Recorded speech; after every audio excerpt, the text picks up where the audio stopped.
Welcome to The Explainer. Look, if you're tuning in, you're the kind of focused learner who's totally over the theoretical hype of artificial intelligence, and you're ready to get straight into the practical application. Today, we are going through a really fun, intensive masterclass on building an AI-assisted recruiting workflow. Now, I want you to treat this like a one-on-one coaching session. As a senior consultant who spends all day helping teams navigate AI risks, my main goal here is to help you calibrate your own AI judgment skills. We're going to design a complete system together that leverages AI for incredible efficiency, but locks in strict guardrails for quality, fairness, and verification. So we have to start by challenging a very, very dangerous trap in this industry, and that trap is momentum. Too many teams run entirely on the logic of, this is just how we've always done it. We post a job, we wait around for applications, and we evaluate based on loose interview impressions. But here's the thing. Throwing AI at a broken momentum-based process, it doesn't fix it. It literally just scales your mistakes faster. We have to remember that AI is designed to scale your human judgment, not replace it. We really need to stop and ask, why are we doing this? Is this the absolute best way to achieve our outcome? Okay, let's dive into this. The absolute foundation of this entire explainer, and honestly your entire workflow, is intentionality. Intentionality means purposeful decision-making. It means systematically identifying candidates rather than just passively waiting for them to show up.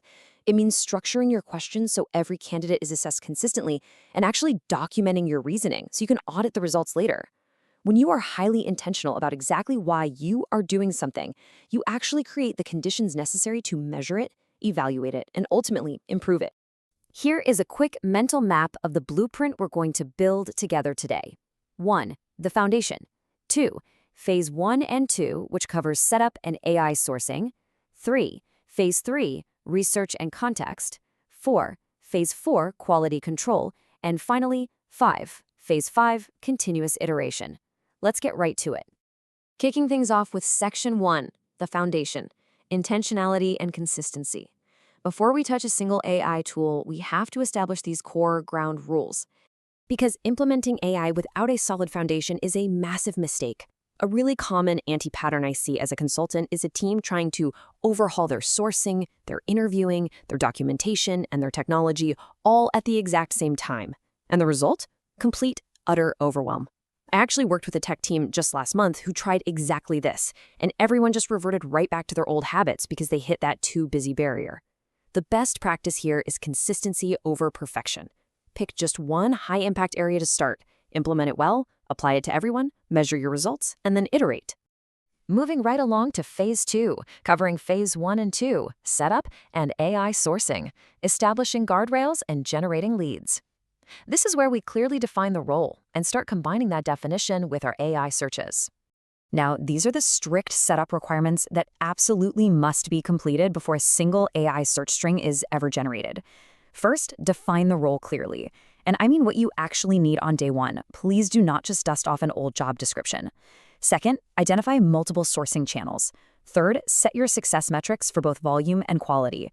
And fourth, proactively identify potential algorithmic blind spots or biases and set up guardrails to prevent them before you even start looking. And this brilliantly illustrates why relying on a single source creates immediate blind spots and severely limits your talent pool. If you're only using, say, LinkedIn Recruiter, you're missing out. But by intentionally allocating your sourcing time, like spending 20% on GitHub for hands-on technical capability, 15% in startup communities for early career talent, and another 15% in diversity communities for underrepresented groups, you build a much richer, way more resilient pipeline based on actual trust and cultural fit. Okay, so once your setup is rock solid, you finally move to execution. You ask the AI to generate, let's say, 5 different Boolean search string variations. Think of a Boolean string as just a highly specific recipe of keywords and commands used to filter a database. But here is where your human judgment kicks in. You don't just blindly copy and paste these recipes. No way. You test them. You pull the first 30 results for each string, assess the qualified rate, look for false positives, and ruthlessly discard the strings that are way too broad or pulling the wrong profiles entirely. Remember, AI generates the volume, you refine the quality. Which brings us to Section 3, Phase 3, Research and Context, synthesizing candidate data. Once you've got a refined list of candidates, you actually have to evaluate them. Check out this highly structured 25-minute sprint for evaluating a candidate. The first 5 minutes, that is your initial human screening, just checking job history and maybe GitHub activity. If they pass that, Minutes 5 to 20 are reserved for deeper human research into their specific projects and public content. It is only at minute 20 that you feed the data you've manually gathered to an AI for a quick 3-sentence synthesis of their fit. Finally, you spend the last 3 minutes documenting your findings. Notice how AI is used to synthesize context only after you have done the foundational human screening. All right, this brings us to the climax of our workflow. Section 4, Phase 4, Quality Control, Verification, and Fairness Audits.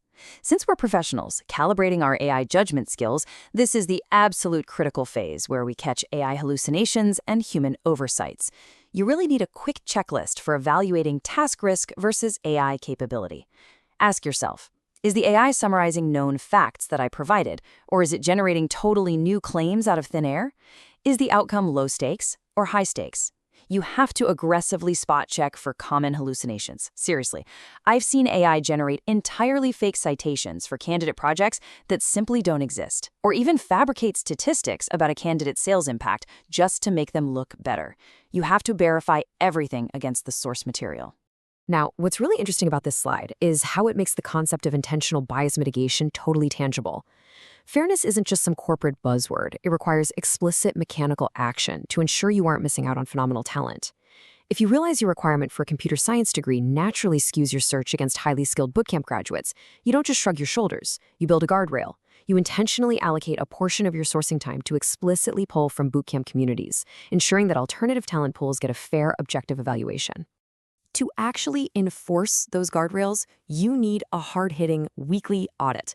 You are actively looking for these specific red flags in your pipeline. If 90% of your candidates are coming from just one tech giant or one single city, or if there is an obvious demographic skew and zero representation from non-traditional paths, well, your AI sourcing is simply amplifying historical data skews. If you spot these red flags, it means your guardrails are failing and you need to immediately adjust your sourcing channels and your search strings. And finally, we hit Section 5, Phase 5, Continuous Iteration, Learning and Improving Over Time. Here's the reality check. AI systems and honestly recruiting markets in general, they are constantly evolving. If you set up this system and never look at it again, its effectiveness will absolutely degrade. Continuous human oversight isn't just nice to have, it's mandatory. Look at this number, 30 to 50%. This is your golden target metric for genuinely qualified candidates in your sourcing pipeline. During your monthly quality samplings, if you pull a random batch of candidates and find that your genuinely qualified rate has dropped below this 30% thresholds, it is a clear mechanical signal that your AI prompts, your Boolean recipes, or your sourcing channels need immediate adjustment. So the crucial point is that sustainable change is never a one-time setup. It requires a strict, recurring schedule. We're talking 15 minutes of reflection every single week, small biweekly tweaks to retire bad search strings, a deep monthly audit to check that 30 to 50% quality metric, and a quarterly step back to see if the market or your hiring needs have fundamentally shifted. Remember, measurement isn't about proving you are right, it's about learning what works so you can iterate. It really all boils down to this core thesis. The human element is not optional. Every successful AI implementation was designed around the people who would actually use it. You can have the most advanced AI out there generating thousands of leads, but without the human in the loop setting the intentional strategy, testing the strings, deeply researching the candidate, and catching those sneaky hallucinations, the AI is useless. The system absolutely must be built around your critical thinking. We've covered a massive, comprehensive framework today, everything from foundational intentionality to AI hallucination detection. But remember our golden rule: do not try to change everything all at once. So, I want to leave you with this provocative thought to chew on. If you improved just one area of your recruiting tomorrow, what would have the biggest impact? Figure that out, start there, implement it well, and I will see you in the next explainer.